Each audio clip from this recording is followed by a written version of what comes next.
Bueno, previamente estuvimos estudiando cuáles son los errores experimentales que pueden estar involucrados en las mediciones que nosotros realizamos en un procedimiento experimental, ¿cierto? O en un experimento. Y también hablamos acerca de cómo podemos nosotros estimar matemáticamente, ¿cierto? Usando la estadística, cómo podemos estimar la precisión y o la exactitud de estas mediciones o el conjunto de mediciones que nosotros obtenemos tras realizar un experimento o llevar a cabo un procedimiento o protocolo determinado. ¿Listo? Entonces, en este caso vamos a mostrar un ejercicio en el cual se aplica como esta estadística básica que nosotros podemos utilizar para obtener información del comportamiento de los datos que nosotros registramos.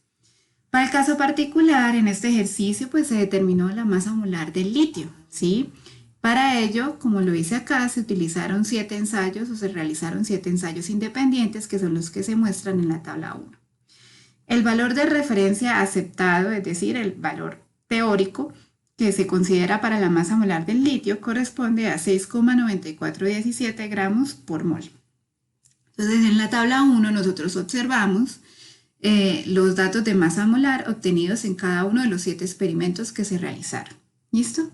Para hacer el análisis o el tratamiento básico de estos datos obtenidos, para eso vamos a realizar los siguientes cálculos o determinaciones. Por un lado, el rango de los datos, ¿cierto? Por otro lado, la media o promedio. Recordemos que la media o promedio, aquí estamos usando el símbolo que se utiliza para la media de la muestra. Sin embargo, recordemos que matemáticamente están definidas de la misma forma, la media o promedio de la muestra como la de la población. También vamos a determinar la mediana como otro valor central que nos permita interpretar estos datos. La desviación estándar, tanto la desviación estándar poblacional como la desviación estándar de la muestra. La varianza de la población y de la muestra, la desviación estándar relativa de la población y de la muestra, el coeficiente de variación para la población y para la muestra, y por último se realizará la determinación del error relativo comparando el valor promedio obtenido de la masa molar del litio contra el valor de masa molar de referencia dado.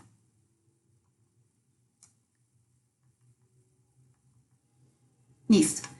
Entonces, ¿cómo se soluciona esto? Entonces, primero, vamos a obtener el rango de datos. ¿Qué es el rango de los datos? El rango de los datos siempre hace referencia a valga la redundancia, la diferencia entre el mayor valor presente en el conjunto de mediciones respecto al valor menor, ¿sí? Si nosotros observamos en nuestra tabla 1, que tenemos acá previamente, entonces de acá podemos deducir cuáles son el valor mayor y el valor menor del conjunto de datos que nosotros tenemos acá. Entonces, el mayor valor corresponde a 6,9409, mientras que el menor valor de todo el conjunto de datos corresponde a 6,9391. La diferencia entre estos dos nos da este valor, que es 1.8 por 10 a la menos 3, que hace referencia al rango en el cual se encuentran los datos que tenemos en este conjunto. ¿Listo? Ahora, valor promedio o media. Recordemos la definición del valor promedio. El valor promedio es la sumatoria, ¿sí? La sumatoria desde el primer valor hasta el número total de valores que nosotros tengamos en ese conjunto de datos, ¿sí? Dividido en el número total del conjunto de datos. Entonces, en este caso, vamos a aplicar la fórmula. ¿Cómo aplicaríamos acá la fórmula? La sumatoria de cada uno de los valores. Aquí tenemos nuestros 7 valores. 1, 2, 3, 4, 5, 6, 7 valores que se obtuvieron en cada uno de los ensayos independientes. Se suman estos 7 valores y se divide en el número n, pues es 7, y así nosotros obtenemos el valor promedio que corresponde a la masa molar. del litio, determinada experimentalmente. Recordemos que siempre el valor central de nuestros datos, en este caso el valor promedio, es el mejor estimado de todo el conjunto de datos que nosotros tenemos, ¿cierto? Por eso partimos de hacer las comparaciones siempre ya a partir con el valor, usando el valor promedio o media. Para aplicar la determinación de otros valores centrales, en este caso, pues pedimos también determinar el valor central mediana. En el caso de la mediana, recuerden que debemos organizar nuestros datos, ¿cierto? En orden de menor a mayor o de mayor a menor, ¿sí? En orden ascendente o descendente.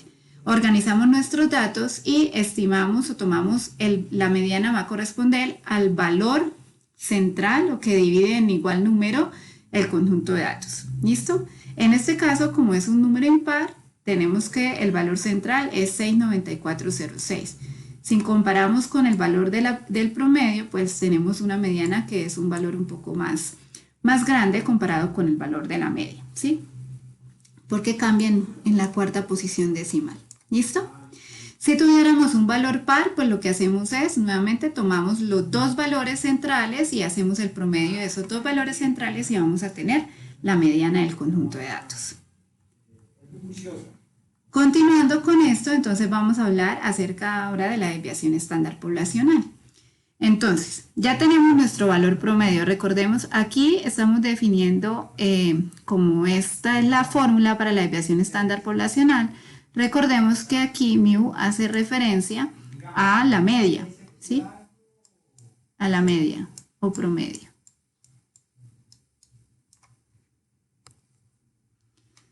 A ver, devolvemos acá. Entonces, esto va a hacer referencia también a la media o promedio. Y la media o promedio pues va a ser igual, lo que cambia la representación del signo, pero el valor promedio o media es el mismo si estamos hablando de la población o si estamos hablando de la muestra, en este caso, ¿sí? Entonces, ¿cómo está definida la desviación estándar poblacional? La desviación estándar poblacional está definida como la raíz cuadrada de ¿qué? La raíz cuadrada de la sumatoria de ¿quiénes? Cada uno de los valores, ¿cierto? La diferencia entre cada uno de los datos que tenemos en nuestro conjunto de datos menos o con respecto al valor promedio, al valor de la media elevado al cuadrado, ¿sí? La sumatoria de estos valores. Ahora, todo esto, esta sumatoria, dividida en el número total de datos que nosotros tenemos. Ahora, si lo vemos acá en la aplicación, acá vamos a observar, ¿sí? ¿Cómo aplicamos esto dentro de la fórmula? Entonces, sabemos que n va a ser 7. ¿La raíz cuadrada de qué? Cada uno de mis datos, miren, el dato 1 menos ¿qué? Menos el valor promedio elevado al cuadrado. El dato 2 menos el valor promedio elevado al cuadrado. El dato 3 menos el valor promedio elevado al cuadrado. El 4 menos el valor promedio elevado al cuadrado. 5 menos el valor promedio elevado al cuadrado. 6 menos el valor promedio elevado al cuadrado. 7 menos el valor promedio elevado al cuadrado. ¿Listo? Entonces, cada una de estas diferencias elevadas al cuadrado va a dar un número y luego vamos a hacer la sumatoria de cada uno de esos números que obtenemos del cuadrado de estas diferencias, de cada una de las diferencias. Luego, entonces, siempre tengamos presente que en las operaciones matemáticas, pues nosotros partimos de realizar las operaciones que estén más internas, o sea, desde lo más interno hacia afuera. Entonces, por eso acá es siempre primordial. Primero se realiza esta diferencia, ¿cierto? Luego se va al cuadrado de la diferencia y luego va la sumatoria de cada uno de estos valores obtenidos, ¿sí? Entonces, la sumatoria de cada uno de estos cuadrados que se obtienen acá nos da un valor que es 3,86 por 10 a la menos 6, ¿sí? Ese valor de 3,86 por 10 a la menos 6 se divide en 7, ¿sí? En 7, que 7 es el número de datos, es el valor n. Luego, a ese valor, a este cociente que se realiza acá, a ese valor se le saca la raíz cuadrada y de ahí obtenemos que la desviación estándar poblacional es 7.4258 por 10 a la menos 4, ¿sí? Acá lo ideal, ya que estamos dando todo en valores de 4 decimales, sería representar también esto en 4 decimales aquí al interior para tenerlo en cuenta, ¿listo? Porque aquí lo tenemos solo con 2. Bueno, luego la desviación estándar de la muestra. Vamos a comparar qué tan diferente es usar la desviación estándar poblacional con respecto a la desviación estándar de la muestra para obtener un estimado de la dispersión de los datos. Entonces, aquí tenemos la de la muestra.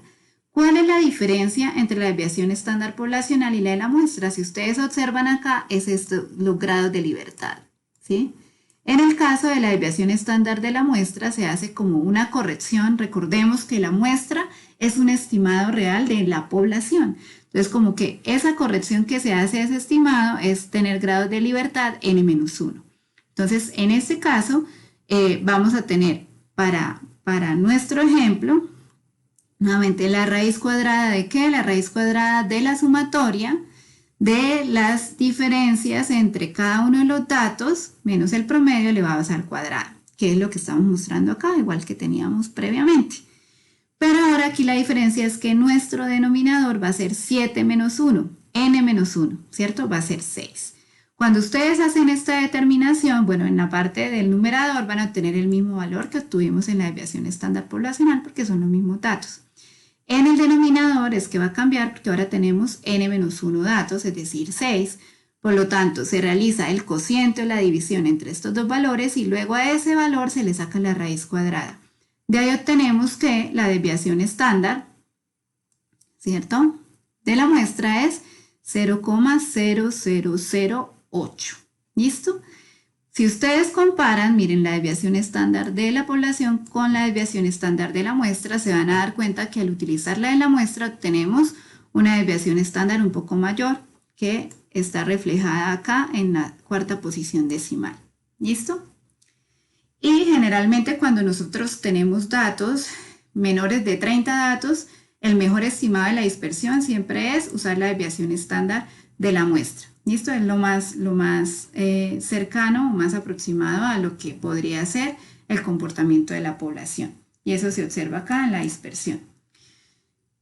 Esto es lo que hace que a veces en algunos datos se utilice la desviación estándar de la población para mostrar la dispersión de los datos y generalmente si utilizamos esta ecuación pues vamos a obtener números de desviación estándar o valores más pequeños, que indica que serían menos dispersos y a veces puede ser una forma de disimular la dispersión que realmente tienen nuestros datos si lo hiciéramos desde el punto de vista de la muestra. ¿Listo? Generalmente la desviación estándar y la poblacional y la desviación estándar promedio tienden a ser aproximadamente iguales cuando tenemos un n mayor a 30. ¿Listo? La varianza poblacional, entonces, ¿qué es la varianza poblacional? Elevar la desviación estándar al cuadrado, tenemos que esta corresponde a un valor de 5 por 10 a la menos 7, y la desviación estándar de la varianza de la muestra sería la desviación estándar de la muestra elevada al cuadrado, ¿cierto? Y eso nos da que tenemos una varianza de 6 por 10 a la menos 7. La varianza es otra forma de medir la dispersión de los datos que nosotros tenemos. ¿Sí? Cuando elegimos la varianza para estimar esa dispersión de los datos, eso depende del tipo de ensayo que nosotros estemos realizando, de las variables que queramos evaluar. ¿Listo? Desviación estándar relativa poblacional. La desviación estándar relativa siempre hace referencia a la tasa de cambio, la relación de cambio que hay entre la desviación estándar y la media. En este caso, como estamos hablando de la desviación estándar relativa poblacional, pues es de la relación entre la desviación estándar poblacional con el promedio de la población. Aquí pues vamos a obtener que esta desviación estándar relativa corresponde a un valor de 1 por 10 a la menos 4, ¿sí? En el caso de la desviación estándar relativa de la muestra, que usamos la desviación estándar de la muestra, ¿cierto? Con respecto al promedio, nos da el mismo valor. Si ustedes observan acá desde el punto de vista de la desviación estándar relativa poblacional, tenemos el mismo dato, 1 por 10 a la menos 4, ya sea determinado para la población o para la muestra. Diferencias que se ven en el caso de la varianza poblacional y varianza de la muestra que son diferentes, ¿sí? Acá no nos da el mismo valor, tenemos valores diferentes. Por eso muchas veces uno de los mejores estimados para medir la dispersión es la varianza. Si lo vemos desde el punto de vista del coeficiente de variación, que es representar la desviación estándar relativa en porcentaje, aquí vamos a ver que tenemos también un mejor estimado desde el punto de vista matemático, porque ¿qué tenemos? Entonces esto va a ser la desviación estándar relativa multiplicada por 100 para expresar en porcentaje. En el caso de la población obtenemos que el porcentaje es, coeficiente de variación es 0,0101%, mientras que en el caso de la muestra obtenemos que es 0,0115%. ¿Listo? Ahora, hasta acá, coeficiente de variación, desviación estándar, todo lo relacionado con la desviación estándar, varianza poblacional, las definiciones de las varianzas poblacionales a la muestra, las desviaciones estándar como tal, todos estos son estimados de qué tan dispersos están mis datos en ese conjunto de datos con respecto a mi valor promedio o valor central, que en este caso es la media, ¿sí? Entonces, como nos indica la dispersión, esto también nos permite a nosotros estimar la precisión de nuestros datos. A menor dispersión o menor desviación de mis datos, significa que tengo unos datos más precisos, unas mediciones más precisas. Ahora, porcentaje de error relativo. El porcentaje de error relativo a nosotros nos permite medir la exactitud. ¿Listo? Pero ¿cuándo podemos nosotros medir un porcentaje de error relativo? Cuando conocemos el valor teórico de referencia. Esto no ocurre siempre. En la mayoría de los casos, cuando nosotros hacemos mediciones, ¿cierto? Nos sometemos a experimentos de muestras determinadas, realmente nosotros estamos indagando en muestras que desconocemos, ¿sí? Y generalmente, por esta misma razón, no tenemos un valor teórico de referencia con el cual comparar. Entonces, realmente no siempre nosotros podemos estimar la exactitud o podemos determinar el error relativo o porcentaje de error relativo de nuestros datos. Entonces, acá, ¿cómo vamos a determinar el porcentaje de error relativo? Vamos a comparar nuestro valor promedio obtenido experimentalmente, para este caso, que es la masa molar del litio, comparado respecto al valor teórico de referencia de masa molar del litio. ¿Listo? Entonces, acá está dentro de barras porque generalmente el porcentaje nosotros no lo expresamos como un valor negativo o positivo, entonces por eso tomamos como un valor absoluto la diferencia que nos da en el numerador. ¿Listo? Esto nos da que el porcentaje de error relativo para nuestro experimento es igual a 0,0230 o 0,023%, ¿sí? Este porcentaje relativo también nos está indicando qué tan exactas fueran las mediciones que nosotros tomamos, ¿sí? Como este es el error, entonces uno podría estimar si 100 menos 0,23%, eso nos daría un 99,9% más o menos. Quiere decir que tenemos un 99,9% de exactitud en el dato que nosotros medimos experimentalmente, que recordemos acá, no vamos a colocar cada uno de los datos menos el valor teórico, sino que lo vamos a estimar, ese porcentaje de error relativo o esa exactitud, lo estimamos con respecto al valor promedio o media de nuestro conjunto de mediciones. ¿Listo? ¿Cómo reportaríamos los datos? Entonces, en este caso, siempre cuando nosotros determinamos el valor promedio o media y la desviación estándar, la forma en que se suelen reportar los datos es con base en el promedio más o menos la desviación estándar. Entonces, en este caso, lo que nosotros obtuvimos es que el promedio más o menos la desviación estándar, en este caso de la muestra, porque es nuestro mejor estimado, ¿sí?, corresponde a que experimentalmente, por el método utilizado, ¿cierto? En estos 7 ensayos independientes se logró determinar que la masa molar del litio corresponde a una masa de 6,9401 gramos por mol y que esto está en un rango, el 68% de los datos, más o menos en este conjunto de mediciones, se encuentra en un intervalo entre más o menos 0,0008 gramos por mol. ¿Listo? Esa es la forma de reportar el resultado. Entonces, siempre recordemos la desviación estándar es un indicador de la precisión. y el porcentaje de error relativo cuando tenemos un valor teórico con respecto al cual comparar es un estimado de la exactitud de la medición. Si ustedes observan, entonces los cálculos que se hicieron acá se desarrollaron utilizando una calculadora, ¿cierto? Uno va puede ir haciendo cada uno, tomando registro de cada uno de estos productos que da, por ejemplo, en las desviaciones estándar para evitar al máximo errores cuando se está realizando el cálculo. Esos fueron determinados en la calculadora. Sin embargo, nosotros también actualmente poseemos herramientas que nos permiten hacer estos cálculos de una forma más ágil. Entonces, dentro de esas herramientas, ¿con qué contamos? Si hablamos de herramientas ofimáticas y la mayoría de las personas en algún momento de su vida han tenido contacto con estas, como es el caso de Microsoft Office, en ese caso Excel. Excel suele ser una herramienta básica donde nosotros podemos hacer cálculos sencillos como estos que acabamos de mencionar.